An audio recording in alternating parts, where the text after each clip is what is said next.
دہلی میں mouth freshener سے 5 افراد کی حالت بگڑ گئی، منہ سے نکلنے لگی خون کی الٹیاں، اسپتال منتقل۔ ہندوستان کے دارالحکومت دہلی کے گروگرام میں ماؤتھ فریشنر کھانے سے 5 افراد کی حالت خراب ہو گئی اور انہیں خون کی الٹیاں وامٹنگز ہونے لگی۔ پولیس نے اس حوالے سے بتایا کہ 5 میں سے 4 افراد کو اسپتال میں داخل کروایا گیا۔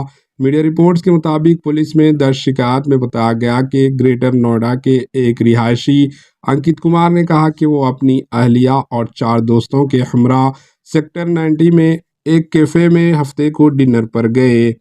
اس کا مزید کہنا تھا کہ ڈنر کے بعد وہ ویٹر سے ماؤتھ فریشنر لایا جسے 5 نے کھایا، جس کے فوری بعد ان کی حالت خراب ہونا شروع ہو گئی اور انہیں اسپتال لے جایا گیا، جہاں متاثرہ افراد میں سے ایک نے ڈاکٹر کو ماؤتھ فریشنرز کا پیکٹ دکھایا، جس سے پر ڈاکٹر نے بتایا کہ یہ ڈرائی آئس ہے۔ ڈاکٹر مزید کہا کہ ایک تیزاب ہوتا ہے جس سے موت بھی واقع ہو سکتی ہے۔ پولیس نے ریسٹورنٹ کے مالک کے خلاف مقدمہ درج کر کے تفتیش شروع کر دی ہے۔ Bureau report, H N news. ہمارے ایچ این نیوز کو سبسکرائب کریے تاکہ آپ کو نوٹیفیکیشنز آتے رہے وقت پر۔